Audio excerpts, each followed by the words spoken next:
Hello, everyone. This is Sean from HyperSKU.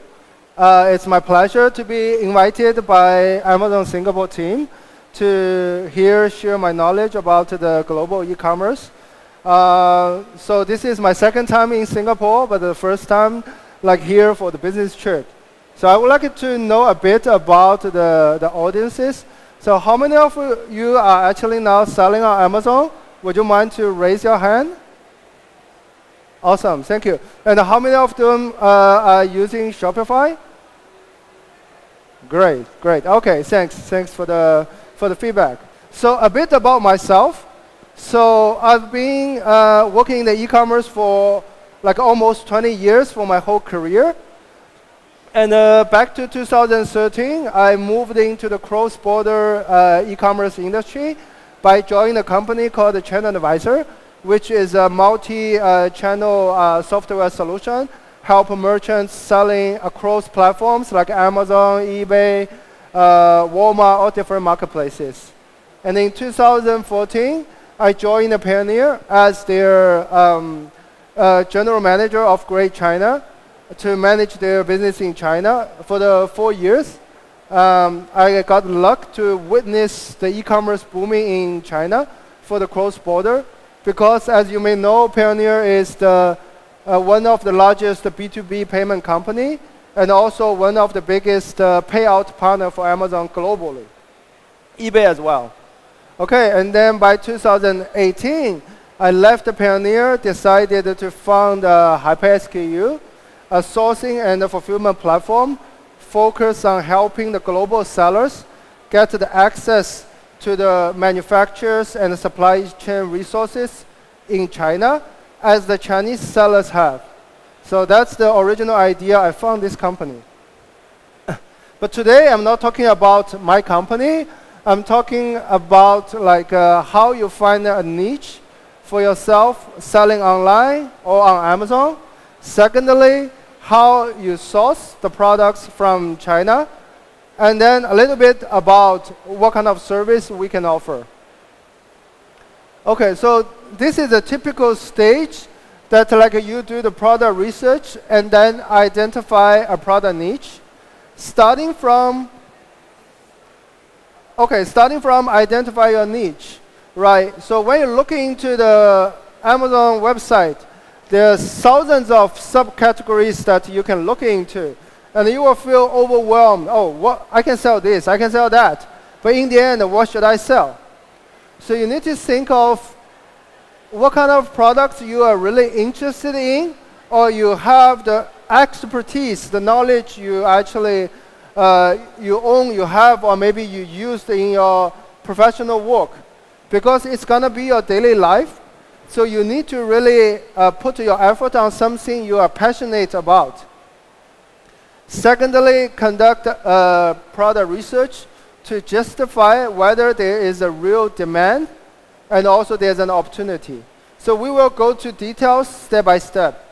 The third is identify the profitability of the products. Okay, combining market research, user feedback, and also taking into the consideration that the MOQ, or the cost that you're going to pay versus the selling price. You need to make sure that broadly at this stage, this product is profitable. And then the fourth goes to the supplier side. We will use a real example to show you. And the fifth is actually validate the products. So there's thousands of sellers, millions of sellers. You need to really identify a unique selling point to actually validate the products and decide how you position it, how you sell it. Okay, so the first stage is identify the products. As I mentioned, that like you will be overwhelmed, so you need to really think of like what kind of products I'm really good at, or I really willing to dig into deeps to understand everything, the production, the accessories, the everything, like even the factory capacity, all the details. For example, if you like gardening, you can ask yourself that what kind of equipment or tools can make my gardening work easier or more pleasant, right? Or you can ask yourself that like what kind of equipment or how can I grow the plants outdoor, take it into indoor? Do I need a regular alert to irrigate my plants? What kind of things can make my hobby like more pleasant? Another example, if you are into sports and fitness, and then you can think of, okay, what's my experience using all different sports equipment, tools, resistance bands, for example, right? Do I have an idea to combine different products together? Should I look into a specific sports, for example, fishing, or even like ocean fishing, or baseball? What kind of sports I've been playing for 20 years, so I know a lot about it. So you really need to into the idea of something that you are familiar with. Because you're competing with so many sellers, in the end, you need to have your competitive edge. So that's from your expertise, your knowledge, and your passion. Okay, the second step is actually conduct product research.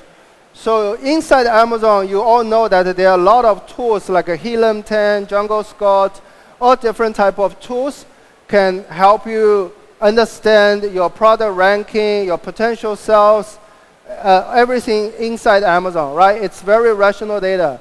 Outside Amazon, you can use Google Trend to check what kind of trend it is, right? Whether there's a certain mega trend or it's going down, who are the populations. I think here very important is really give your consumer, your target customer a portrait. Who are they, what their age, how their life look like, what kind of personality they have for using, so that they will like these products, like how much was the price that they will be affordable. Once you have a very clear picture of your consumer, and then you know how to further pivot or optimize your products to make it more focused. If you don't have a clear picture of your consumer, and then your product, you will think, oh, this fits the young people, the senior people, or different, then there's no character of that product. For example, people are willing to pay more for their hobbies or for the products to really represent their identities. But they are super price sensitive for the daily commodities, right? So if your products had emotional effect, can represent their ID, their personality, or something really help them on their hobby, and then they're willing to pay more. And then that gives you much more profit. So that's an emotion part. You need to really put yourself into the consumer's shoes, like experience the life, and then think of, oh, this is something I would like to pay more to get it. So that's a very important factor outside all the rational decisions. Okay, the first step is really complicated. So when you start to talk to your suppliers, you need to define your product requirement. You need to narrow down your supplier list, and then discuss for sampling, for negotiations, and also MOQs. There's a lot of details. We don't have enough time to go through everything today. So we will use a real example to do that. Okay, and then we go to the final stage that to verify the products. Before you validate the products, you need to conduct a thorough competition analysis. What's the competition environment? How many sellers are selling the same products, right? And look into your competitors' listing, feedback, reviews, and to see why their products is successful, why it's popular, what's the trend, and also in the same time, look into the unmet or unsatisfied demand.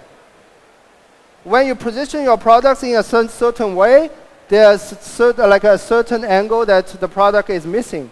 So you need to look into the missing part in order to find your unique selling price or your unique selling points. You need to think of go through all the reviews, find what are the consumers not satisfied with or wish to have, and then research whether this feature is available in the market. If not, congratulations, that will be a golden mine. One thing here I want to emphasize is the packaging. Packaging is very complicated and also costly. Okay, don't overpack your products, especially when you just launch the products. Make sure you keep it neat and clean. Considering all the transportation costs, make sure it fits really well into the carton, into the pallet, so that you can have a reasonable quantity to really, divide all your costs into the single piece. You always have chance to upgrade your package to make it nicer, more premium for the next round or third round when you really validate the product is selling. Okay, so before it was all about general concept. Now I want to show you a real example. So I'm into fitness and sports for my whole life. I've been using a lot of sports equipment and tools. So I decided to, firstly, I'm not an Amazon seller, but I want to go through this path just to show you. So I go to Amazon. Firstly, I find this Amazon mover and the shakers. That's a list that's showing very fast selling products, trending products. Okay, I go to this list, and then I click the sports and outdoor. This will show you a lot of trending products, like a fast-moving products. On the first page, I found multiple resistance bands on the first search result page. And most of them have a high ranking increase. The first one from 219 increased to 177. The last one increased from 1,200 to 336 ranking. So it shows that it's a strong trend, a strong demand. People are buying and looking for resistance band. Okay, so this gives me a confidence. Okay, I'm gonna further look into it. And then I go to the detail of the product, look for the reviews rating. Oh, it's a good rating. And there's a ranking number, 177. The next step, I go to Google. I search for Jungle Scott free sales estimator. I want to have a rational idea how much volume this product's gonna sell. Okay, so I put in 177 and also selected the category. It shows on a monthly basis, this product can sell 11,000. Not bad, right? So if I get 10%, it's 1,100. If I get 30%, that's 3,000. Not bad. That's something I should look into it. And amazingly, these products also fit 5 criteria when I select products. First, it's brand agnostic, which means the consumers care more about the feature itself rather than the brand. That's something you can step into, right? Secondly, it's a small, light, unbreakable products. So it means that it have a less after-sale ratio. Second is third, it already showed it's a strong ranking product. And for resistance band, it's not a strong trademark products. You don't need to worry about the potential I forgot the word, but like a potential issues about counterfeit. Okay? And also, this is a product that you can do combinations. Because there are already sellers selling these products, you need to think of how can I differentiate it. I can combine these products with different colors, different size, or with other ropes, other small tools to create my own combination. So these are amazingly, this product fits all 5 criteria. Usually, if a product fits into 3, 4, it was to look into. Okay, then the next step, you go to Alibaba, right? You go to start to search the products. So I go to Alibaba, I search resistance band. The first thing I'm gonna do is to tick the verify the supplier button here, in blue. So the suppliers with this button are actually already verified by a company like SGS and TUV. So this certified company goes to their factory or company to do the auditing, and they verify them as a legit supplier. So you don't need to do the homework on verify whether they are legit. Okay, and then I will browse 2 to 3 pages to look at the different type of products, look at their color, and look at the price range, just to give myself a general idea. Okay, and then I will click the compare button for 4 or 5 products to make up this comparison sheet. Okay, now I have the comparison sheet in front of me. The first thing I look into is the company name. The second is the main products. The first company is Shanghai Something Industrial. Okay, the second one is Clothing Co. Ltd. To me, these 2 names are a bit too vague. Their range is too broad. And then I look into the main products. Resistance band, gym globes, yoga mat, boots, vest. These products are made by different raw materials. Plastic, rubber band, all different types of things. So which means this company might be a distributor instead of a manufacturer. The same logic applies to the second one. And then I start to look into the third one. The company name is Fitness Equipment. Okay, pretty narrow. The third one, bodybuilding. Awesome, it's also very narrow down. Okay, and looking at their categories, it's also highly related. And then I click into see the company details. The left side is the number 3 company, the fitness equipment company. Okay, it shows to me their recommendations, their hot-selling products are fitness equipment, a lot of tools.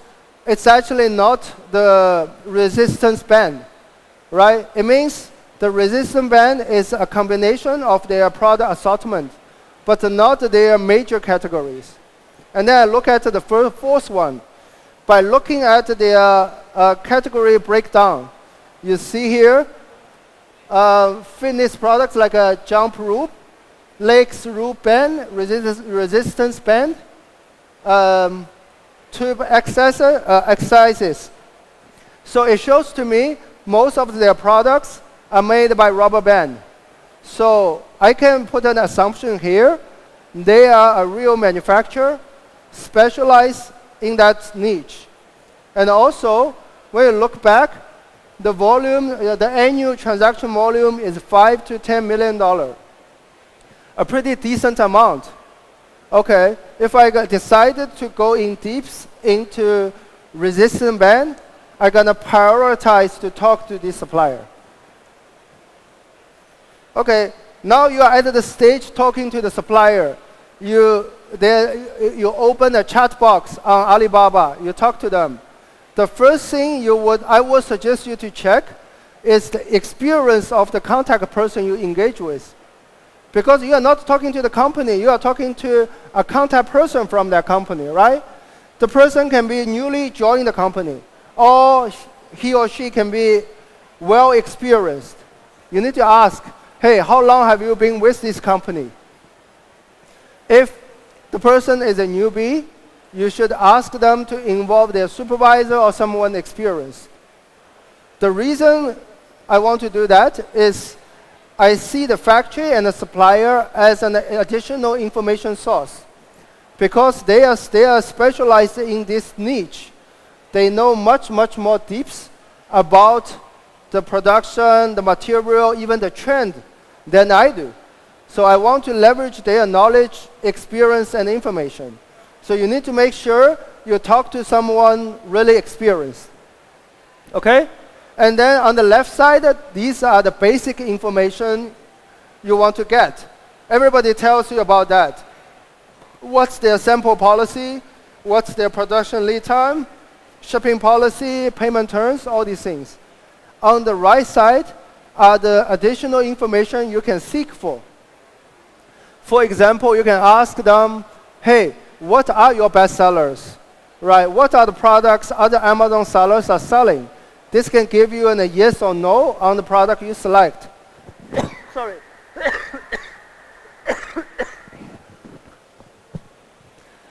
Secondly, all the manufacturers are also competing against each other, so they also put effort on product innovations, new design, new color, new materials. You can ask them that, hey, do you have any new materials, or do you have any new products gonna come in the next quarter or next year? These are the information that they won't share in public. You won't find on the search page.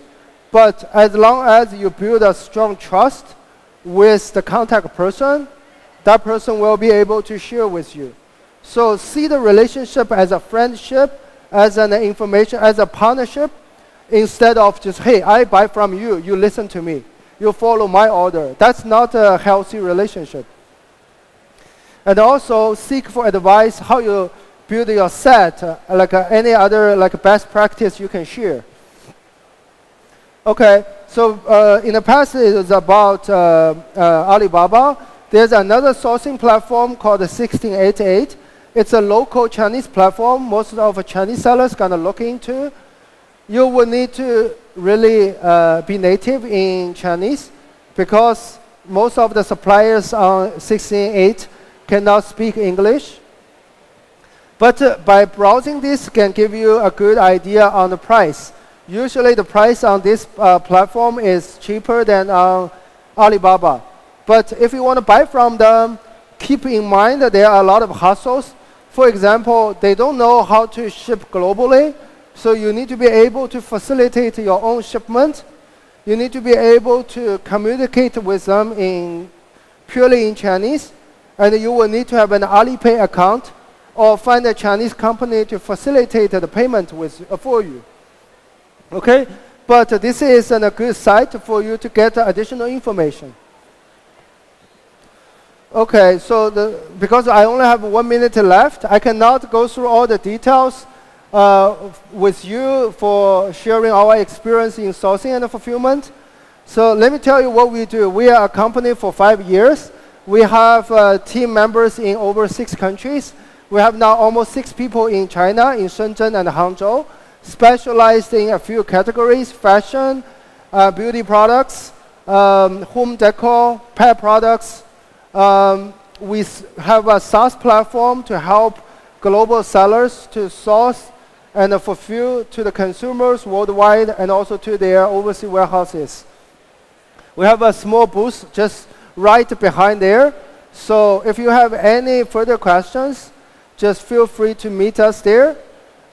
You will get a one-to-one dedicated professional support. We now operate over 8 warehouses in China and also integrate with overseas warehouses. We will, based on your needs, do product recommendations. So basically our position is standing in your shoes to validate the products, validate the suppliers, manage the quality exam, and facilitate the fulfillment flow. Okay, that's our slogan. You focus on building your brand. We focus on the rest. We focus on the back end. Okay, so if you have any interest, if you have any further questions, take a photo, send us an email, or ping us on Facebook, on Intercom, or meet us at the booth over there. Thank you for listening.